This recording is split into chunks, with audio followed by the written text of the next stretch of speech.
Chapter 1. Party Line. Straight fucking. That's all it ever was. I figured the more I gave him sex, the more he would want me. After all those long nights on my back, it didn't matter how many times we would fuck, because I would never have all of him. I would never have his heart. I would never be anything more to him than a piece of ass. Looking back, I was so naive. But wait, let me just tell it to you from the beginning. This is what happened. My friend Trina introduced me to a thing called the Party Line. It's a telephone dating service. You create a profile and chat with others. It's basically another way of finding some ass over the phone. You've reached the Party Line. To create a profile, press 1. I wondered what I was getting myself into, but I stayed on the line. To browse other members' profiles, press 2. To skip, press 3. Press 4 to leave a message, and 5 to direct chat. I pressed 2. Yo, this is Chocolate Thunder, 6'4", 234 pounds, dark skin, bald head, 27 years old. I'm looking for a beautiful lady to have a good time with, if you know what I mean. Still curious, I pressed 3 to skip to the next member. This is Chris, an attractive man, 28. I live in Los Angeles. I'm looking for a lady to chat with, and if this is you, chat with me. I'm sold on some good conversation, so I set up my profile. I cleared my throat. My name is Maya. I'm 18 years old, brown skin, weigh about 180. Yes, baby, I'm thicker than a Snicker, and I have all the caramel in the right places. So if you want to get to know me, press 4 and leave me a message.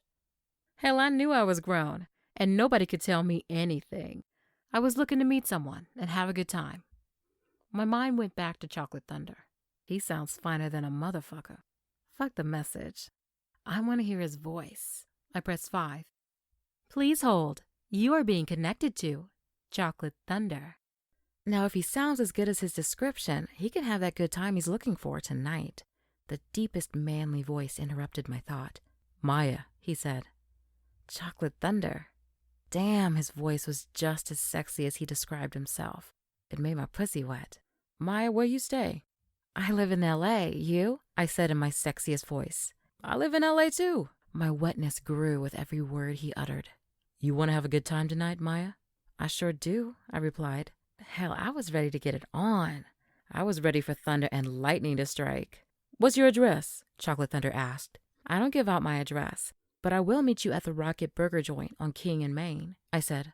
I can be there in 30 minutes. That's more than enough time to look through my closet and find something to wear. 30 minutes it is, he said. I'll be in a black truck. Suddenly it hit me. 30 minutes? That's not enough time to get beautiful. Not like I wanted anyway. But I couldn't change the meetup time now. Okay, I said, eyeing the clock. 1:30 in the morning. See you in 30 minutes. As we hung up, I received a message from another guy. Hey, Maya, this is Big Charlie, he said. Just wondering if my Big Charlie can get wet tonight. Not tonight, Big Charlie. I got plans. Click. I hung up the phone so fast and raced to my closet. What can I wear to make me beautiful? I glanced at the clock. 27 minutes. Damn! I so hate rushing. I caught a glimpse of my black miniskirt, something I've not worn since high school. I grabbed it from the hanger. Now all I need is a shirt. 25 minutes! I grabbed the first shirt I could find, a purple V-neck showing off my breasts. With these 36 Ds in his face, he won't be worried about my beauty. I made a fast break to the shower, getting my warm and wet spot. Now if he looks as good as he described or even sounds, then we are fucking tonight. With 10 minutes left, I threw on my clothes and raced out the door. I quickly began walking down the street, arriving at Rocket Burger with 1 minute to spare. I stood near the building, waiting. I quickly glanced at every guy who approached, wondering if my date had arrived. Each time I was disappointed, as most didn't even look my way. Man, it is cold out here, I muttered under my breath as I hopped from one foot to the other. I was in such a hurry when I left, I didn't even grab my jacket, and since I didn't drive, I had to stay in the cold. Looking at my watch, it was 2:19. Still no sign of Chocolate Thunder or his truck. Man, fuck this shit. I rushed out the house for bullshit. I glanced around at the parking lot once more. He got 5 more minutes, and I'm out. Before I could finish my thought, I saw a black Ford truck with black tinted windows pull up on 20-inch rims. By the sound of it, he had a major beat going on. I could feel the ground move. That truck is the shit. As he got closer to me, I could see a slight shadow, but I still could not make out his features. I will be every bitch's envy rolling up in the passenger seat of this kind of truck. As he drove up, his music got lower, and his window came down. Maya, get in, he said. I hesitated just a bit. I need to see your face. He must have read my mind, because he parked right underneath a light. Damn, he was fine. I mean fine. Chocolate, bald head, nice body. I jumped my ass in the truck. If you wanted a good time tonight, I was all for it. Maya, sorry for keeping you waiting, he said. I had to make a stop. By the looks of it, his stop was the liquor store. He had a half-empty bottle of Patron on the floor as he spoke. I could tell he just downed some. Do you drink, Maya? Yes. Help yourself, he said, checking me out. I guess I passed the test because he gave me a little smile. I have some Patron somewhere down there on the floor. I don't have any cups, so you're just going to have to down it. Patron and a fine-ass dude with a bomb-ass truck? This night is perfect. I drank straight from the bottle. It seemed like the more I drank, the more relaxed I got. Are you ready to have a good time? I heard him ask as he rolled up the windows. My body was screaming, and I voiced what it was saying. Yes. By the looks of it, Chocolate Thunder was ready too.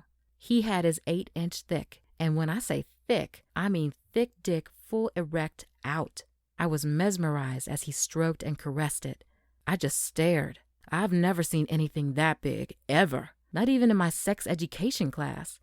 Don't be scared, Maya, he said. It won't bite. I just want to introduce you to why I call myself Chocolate Thunder. Come on, touch it, play with it. That Patron got me feeling right. Got me feeling bold, like I can take on anything. I've come this far. I can't chicken out now. I'm not scared, I said quickly. I'm a big girl. I can handle it. The question is, can you handle me? I spit on my hands and gripped his dick firmly and began to stroke it in an upward motion, up and down, round and round. I leaned my head into his crotch and began to swallow it whole, stroking it up and down. I began to taste something, almost like aspirin. I didn't want to stop before I made him moan like a bitch. And 15 minutes later, he came and moaned like the biggest bitch there was. Damn, you got skills, girl. I'm gonna have to keep you around. You can suck one hell of a dick. You can make a grown man sound like a whip. Here's a napkin. Wipe your mouth and your chin. All Chocolate Thunder could say was, damn, you're one bad bitch. I always knew I was good at sucking dick. I got plenty of practice with, well, I will save that for later. Chocolate Thunder leaned over and started kissing my neck, making his way down to my erect nipples, biting, sucking, kissing, caressing with his tongue. With each lick, tag-teamed a bite, and with each bite, I got wetter and wetter. I moaned, squeezing my pelvis, wanting for his point A to meet my point B. I made my way into his lap, returning the kisses gently, grinding on his thick thunder, whispering in his ear, I'm going to fuck you like you've never been fucked before. Prove it, he said with a sly grin. I reached in his pants, and with a firm grip, I stroked it up and down. I rose off him a few inches, then squatted down to insert him inside of me. He immediately came for a second time. His fingers followed the trail of my thongs, reaching the warmth of my body. 2 fingers slid in and out, in and out. He leaned his 6'2" body over and stuck his 5 inches of tongue between my thighs, moving over my black lace thong with his teeth. I melted once again under his touch. He knew just where to go. He needed no compass, no directions. He found my clit and licked with the occasional gentle bite.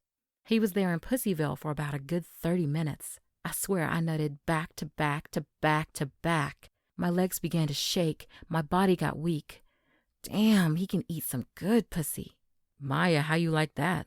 I heard his voice from somewhere far away, but I wasn't going to let him know he got me like that. It was cool, I said with a shrug. I handed his ass the same napkin he passed to me. That night was the first of many Chocolate Thunder and I shared. Hell, I didn't even ask him his real name until about 4 months later. His name is Marcus, but Thunder is what I called him. I couldn't wait to tell Trina. Trina, she kind of reminds me of myself. Young, thick, dark brown.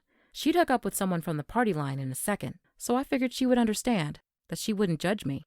I thought she'd give me my props. After all, she told some outrageous stories, including the one about the threesome she had.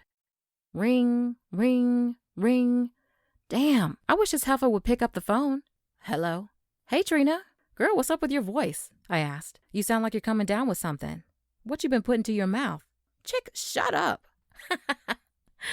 I laughed, but it quickly passed as I got to the point of my call. I gotta tell you, the number you gave me to the party line, well, I called it, and I met this fine dude. What's his name? Chocolate Thunder, I said, and just uttering his name sent a shiver through my body. I heard her repeat the name, sounding almost like an echo in the background. I continued. He wanted a good time, and that's just what we had in his black Ford truck. I expected to hear some reaction, but all I heard was silence. Hello, Trina? You there? Yeah, here. He got the thickest dick I have ever seen. It was the size of 2 cucumbers. And did I mention he could eat the pussy damn good? But girl, I can't wait to call back. I took a deep breath. I'm curious to see what else is out there for me to try. Trina finally shared her thoughts. Maya girl, please just be careful, she said. Not every guy you meet off there is going to be fine.